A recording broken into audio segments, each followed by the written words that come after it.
views and opinions expressed in this program are those of the participants and do not necessarily reflect the views of BronxNet or the program underwriters.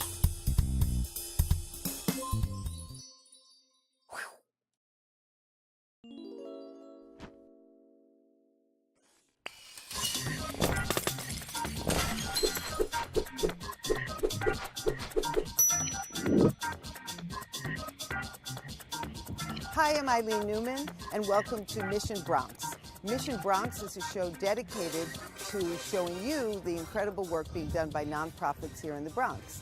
The show is a collaboration between BronxNet and the Center for Bronx Nonprofits at Hostos Community College. On our last show, we looked at what it is to start a nonprofit. What is a nonprofit, and who are some of the people working in nonprofits? But today, the weather is too beautiful, so we had to get out of the studio. So we're here on the Bronx River, visiting with Rocking the Boat, an extraordinary organization that does boat building with kids. So come with us and meet Rocking the Boat.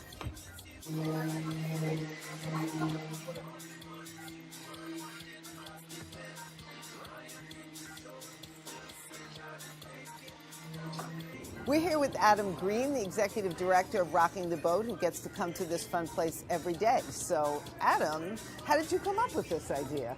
Oh, well, it's great to have you here, Eileen. Rocking the Boat started as a volunteer project when I was a junior in college. I took a semester off and volunteered at a junior high school, and the teacher said he had a dream to build a boat and wondered if I wanted to try to do it, and I had never done anything like that before, but it sounded like fun. So we, over the next 8 months, worked and built a little 8-foot dinghy from scratch and put it in the pool at the basement of the school at the end of the year, and it floated.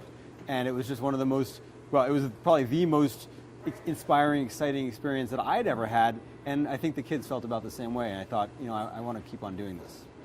I never knew that. Yep. And I've known about Rocking the Boat for Yep. a while, but I had no idea that Yep. that's how it started. So I met somebody today who said, yeah, I knew Adam when he was building a boat down in some office building and there was no window. And so where did you go from the basement? From that classroom in East Harlem, I actually went to a place you might recognize called Hostos Community College. Right. And the first boat we ever built in the Bronx was a 275 Grand Concourse, and we built it in a little administrative office. Unfortunately, the door was not large enough to bring the boat out of, so actually, with a little leverage from the New York Times, and Pete Seeger got the administration to break down the wall, and the New York Times quoted me as saying we're building boats and breaking down walls, and neither of them are metaphors, which was really a fun thing to be able to see in the New York Times. And from then, I really wanted to work in a community, and not in a community college. And we hooked up with an organization, wonderful organization called New Settlement Apartments in the West Bronx, in the Mount Eden neighborhood. And they gave me a shop basement space in one of their apartment buildings. So it was underground without windows, but it was right where people live. And so really from then, that was in 1998, we started building boats literally, physically in the community of the people who we were serving. And we've been doing that ever since. And how did you get here? Well, here in Hunts Point, Hunts Point's an amazing place for many reasons, but one that most people don't think of is it's called Hunts Point for a reason. It's a peninsula sticking out into the Bronx and the East Rivers. It's surrounded by water. And when I was thinking about a place to build boats with kids that we could actually use, I thought immediately of Hunts Point and specifically of the Bronx River, which is this gorgeous, gorgeous body of water that is completely accessible and calm and quiet. And even on a windy day like today, and we'll see kids sailing and rowing, they'll be completely safe. And so I was looking in part for an environment that facilitated the kind of programming we run. And I think probably the only organization in Hunts Point, if not in the entire Bronx, that can say we're here because of the geography. Which is amazing because that river has been so dormant and not used. Yeah, and but you've really made changes to the river too, aren't you? Working with other organizations on the river? Our environmental work on the Bronx River is entirely in partnership with others. So it's very important for us to remember that we are an educational organization, not an environmental science organization, not a group of professional boat builders. So we work with external partners who have all the broader wisdom. So on the Bronx River, we do a great deal of work with the Bronx River Alliance, specifically around water monitoring. We do work with the EPA on a bacteria monitoring project. This summer, we're working with the University of Connecticut growing seaweed as what's called a nutrient bioextraction process, where we're using natural materials to extract nutrients, which is really sewage, out of the river. We grow oysters for the same purpose. These are not oysters you would want to have for dinner, but they do an amazing, what's called ecosystem service. And that project is with Billion Oyster Project and the Natural Resources Group. We built a 10,000 square foot wetland behind the ABC Carpet and Home, just up the river. Obviously that was in partnership with ABC. So in every one of our environmental projects, we're working with an external scientist, and we're sort of working for that scientist. Often we do the fundraising and then contract the scientist and then work for them doing the labor. But it's very important from an educational perspective that we have someone to report to. Because otherwise kids might say, well, what's the point? I'm just doing water monitoring. Yeah. And by saying, well, actually the Bronx River Alliance is doing a longitudinal study of Bronx River water quality, this data is really important. It's going to help to decide future priorities for the river. So there are a lot of kids here. How many kids go through this program, and is it only in the summer? So Rocking the Boat is a year-round program. We run on a 3-semester schedule for our long-term engagement, after school and summer programs, but then we run year-round for our school-based programs. These days, annually, we serve about 4,000 people. About 3,800 of those participate in our community rowing programs on Saturdays and Sundays, actually about 2,000 in that program, and then another 1,800 in our group programs. We run programs for school groups during the school day. We run summer camp programs over the summer. So right now, for example, the Hunts Point Alliance for Children has a group of 15 kids doing a 2-week-long camp program with us. But then we have our whole series of much more long-term intensive programs. The kids behind me in the boat shop are among the youth development students right now. So every semester we work with about 90 kids in our youth development, job skills, and program assistant programs. These are 9th through 12th graders, and program assistants are actually locally in college. They help us and come back to help run our programs. Those kids are involved for semesters at a time and then years at a time. All 3 levels get social work support. So we have 3 social workers on staff, one who worked with 9th and 10th, another with 11th and 12th, and another with our graduates, our alumni community, and help to reinforce all the really essential elements of what they need to be successful in life. One of the things we've found is that though these mediums are tremendously powerful, building boats, sailing, environmental science, it's not enough to help you deal with major family crises or get through high school when you're failing or navigate really, really complex college application and financial aid processes. And so it's the social work support that really leverages the kids' experience here and projects it into what they need in their external lives. I don't think we'd ever be able to reach the outcomes this year. For example, all 16 of our high school graduates have already been accepted to college, about a third of them on full scholarships. We'd never be able to do that without the role of our social workers. So every semester we have about 90 kids. Every year we have about 200 because so many kids stay for semesters and years at a time. And how do they find their way to you?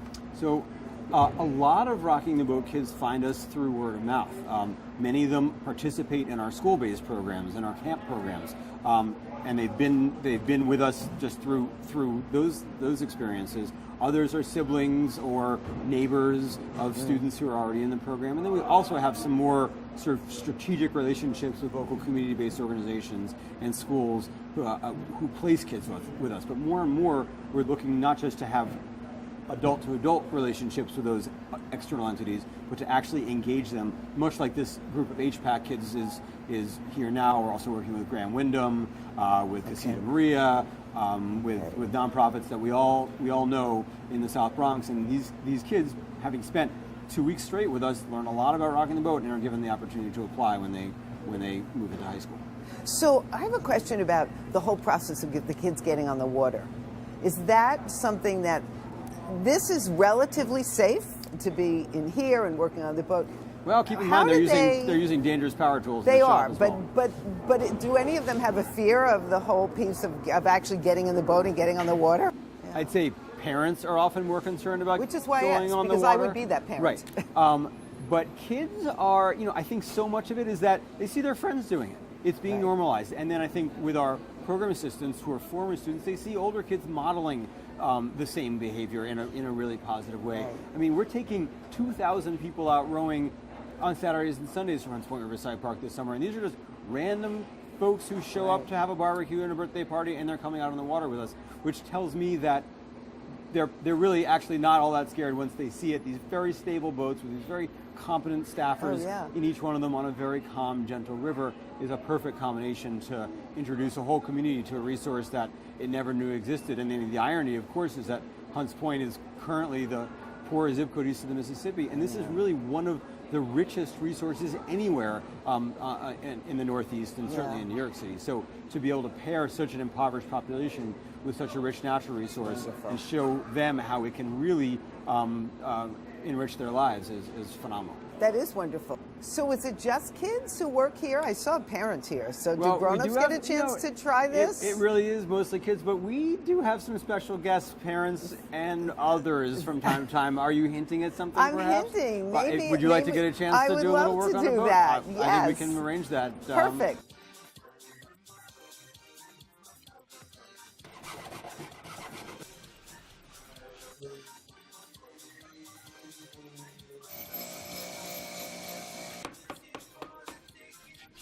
So before we go out on the water, I want to get a closer look as to what all of the young people here are working on.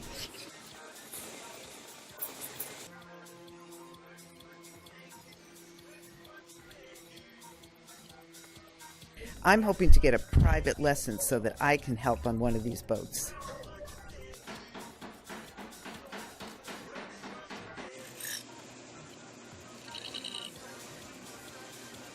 So I'm here with Barbara, and Barbara's going to teach you. Hi, Barbara. And she's going to teach us how to make this whole boat. Oh, maybe only a little section. Just a little section. Just a little section. Okay, Barbara, what are we doing? Okay, so we're going to use these. This is what we use to mix the paint when we're about to use it. And we're going to use it to make a pattern to help us patch up this part of the boat that broke off.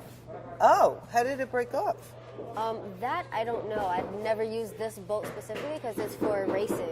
Oh, okay. And so, Barbara, how long have you been here doing this? I've been here for a little over a year. Wow. Yeah. And do you go to school near here? Yeah, I actually go to school near Southern Boulevard. It's not too far from here. And what grade are you in? I'm a senior. Good for you. So are you going to graduate and become a boat builder? No, but it's a side project that I would still be involved in. That's great. Okay, so show me what to do, since you're the expert. Push this one, so it's like against Okay, this. so we're going to put these together. Yeah. That's why we have the hot glue gun. Yeah, and I'm going to make a mark right here. What's your favorite part of all this? The boat launches. To see that awesome. The boats we made work out. So that we take off. Okay. And we put it aside. Okay. And you have one right here. And okay, so now... Hold it up. And and measure. we'll do the top. Nope, not the top, the side. Oh, sorry. The side. Okay. And we measure. And you can take this And pencil take the pencil. and line it up. So that's where we cut it. Okay. And then we do the same for the top and the other edge. Oh, okay. So we're going to put it across the top the way. Yeah. Okay. So it's this. This has to go this way. Yeah. And then the other one goes on top of it. Yep. Whoops, wait a minute. And so this is, are we going to actually use these? We're going to use other wood. This is just an example of how this we're is just to help us get the measurements in. And then you'll take wood that's more like this. Plywood. Plywood. Yes. And it's just plywood? Yeah, this is plywood. A boat fully made with plywood. So did you start coming here because this was something you were interested in? Actually, no. When I came here, I came with my school for extra credit in science, and we were out on the water. And my friend actually convinced me and a couple of other of my friends to sign up for this. And once I started coming here, it was just like I loved it too much, and I had to stay. Oh, that's great. You know what? I'm not going to be able to do the cutting with you because I have to go out on the water now. But thank you. No problem. And it was great to meet you. While Barbara and her team were finishing up the patching of the boat, I threw a life jacket on and went out to meet Adam at the dock.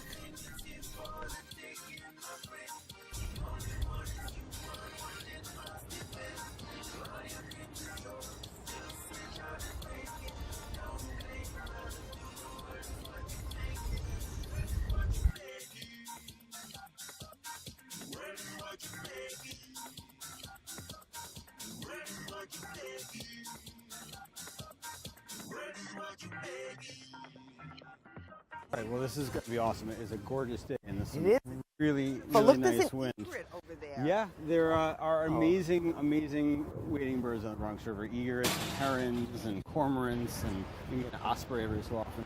So we are going to hop on the powerboat and head out to the mouth of the river where our sailing program is happening. Oh, ladies so first. they're out there on sailboats Yeah, now? so the Bronx River is very Oh. narrow, and it's beautiful and perfect for rowing, but for sailing it doesn't work so well. You need a lot of space Oh, for right, sailing. right. So we're going to head out to the mouth. It's about a mile from here. Take us about 5 minutes on our powerboat, and we're going to check them out.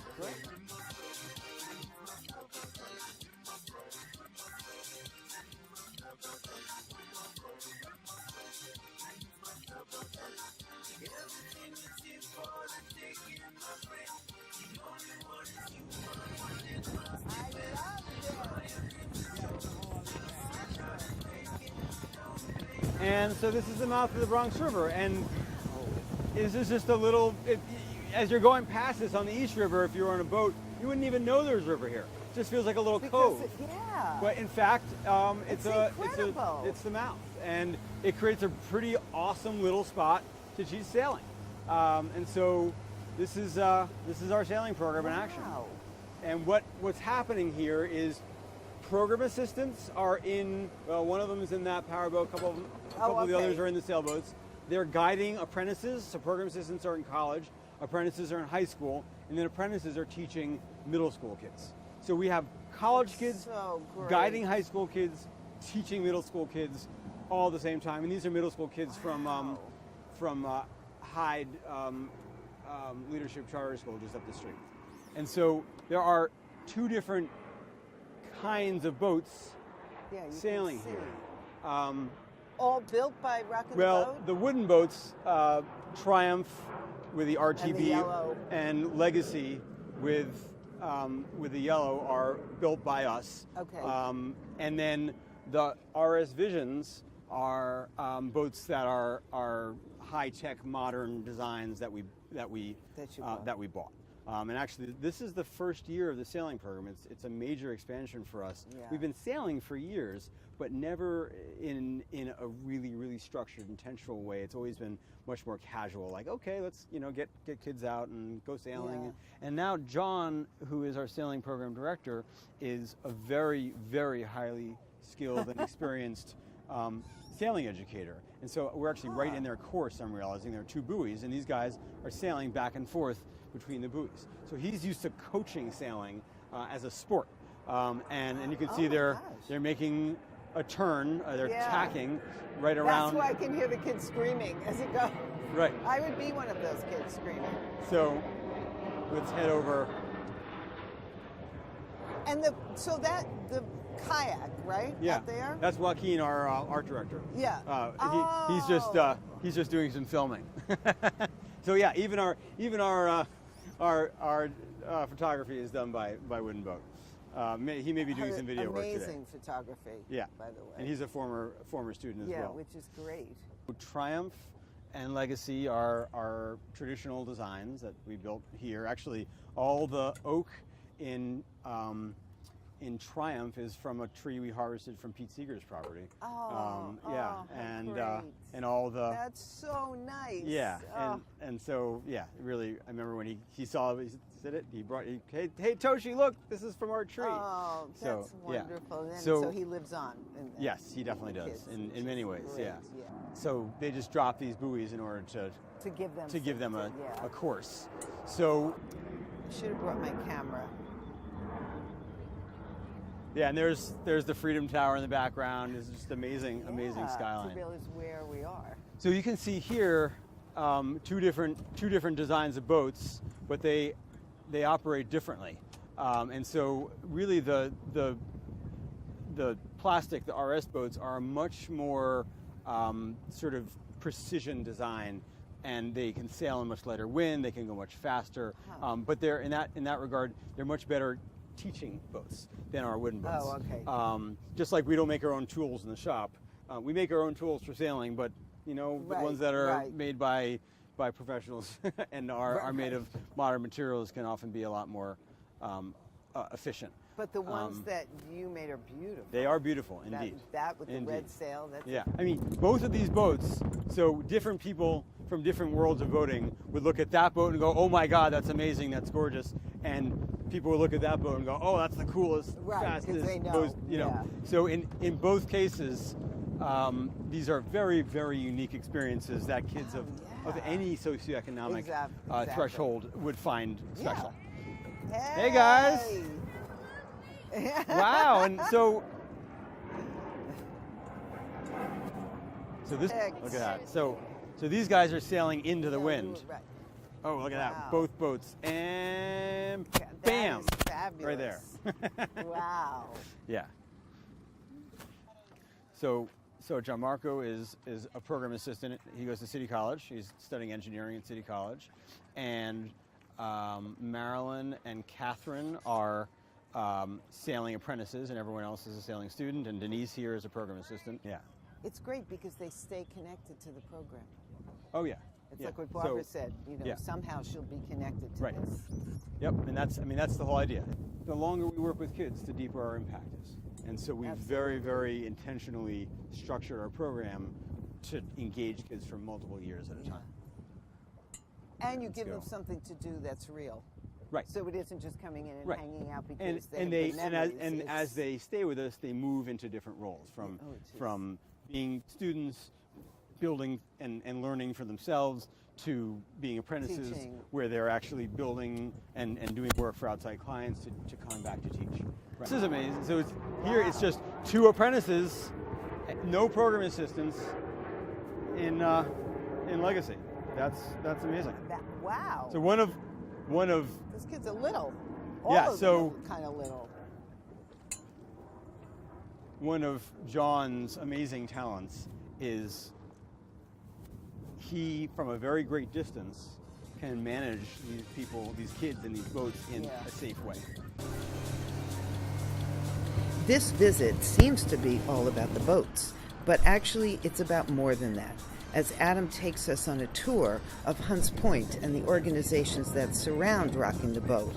In addition, we're going to be looking at the environmental issues that have come up and that they've helped to work on as part of what they do here.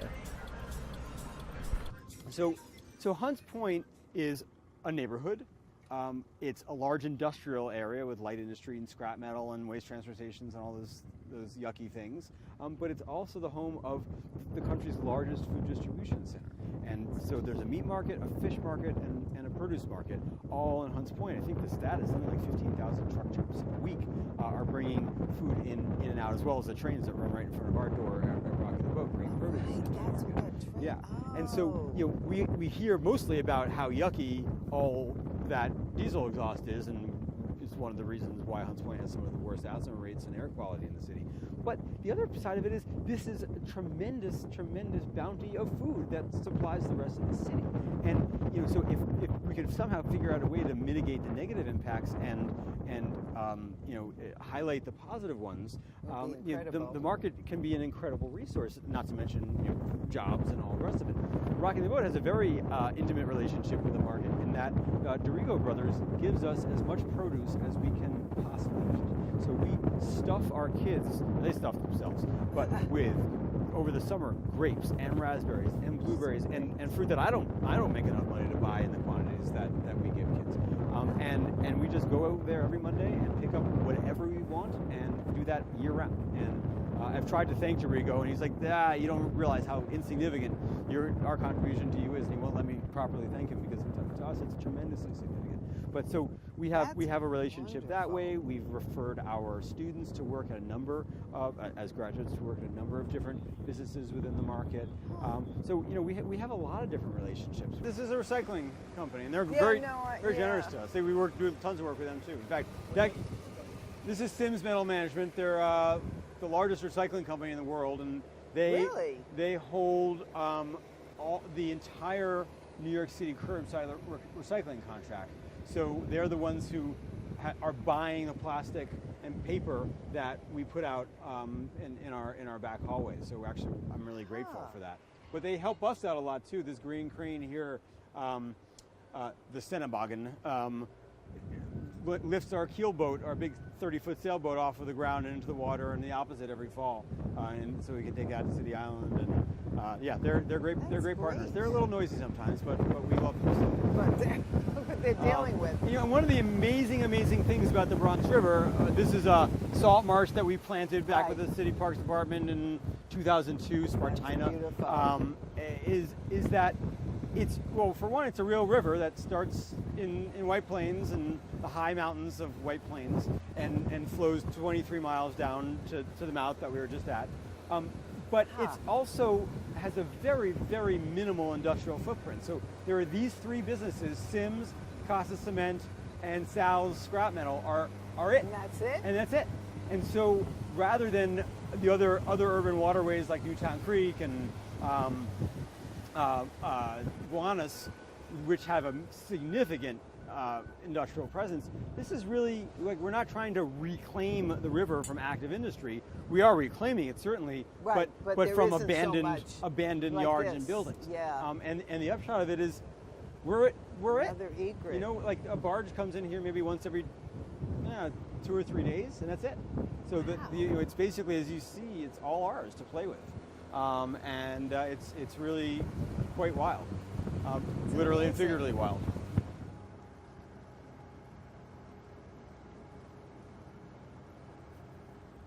So until 2010, ABC Carpet and Home's 30,000 square foot parking lot was all of the runoff, the hydrocarbons that come from gas and oil, were going into a well and being mechanically pumped into the river right out of those white PVC pipes. You could see down the side of the river just a mess of shiny colors that you knew something wasn't right about. And so in 2010, we built a wetland behind ABC and ran a pipe from the existing pipes that takes that runoff all the way down into that wetland, and now it processes all the hydrocarbons that are released onto the parking lot through the wetland and then releases them clean into the river. So whenever it rains, all those oils are swept out the parking lot, go down the pipe into the wetland. Grasses that we planted do all the work of filtering them, and then it's released clean into the river. So, you know, unlike most of our environmental projects, which are not as physical and visual, this one, the kids put a tremendous amount of work in, but resulted in something that's very concrete and is doing something that's very real. And this isn't a pilot project. This is like the seaweed. We're not going to clean the river with that little bit of seaweed. It's an experiment. This is actually reduced. All that pollution that was going into the river is no longer going in, and that's a really exciting thing for all of us. Thank you for joining us on our wonderful visit to Rocking the Boat. If you want more information about the organization, go to rockingtheboat.org and check out future events. In other episodes, we'll be visiting other youth organizations. And join us next time when we'll take you on another adventure through the world of nonprofits in the Bronx.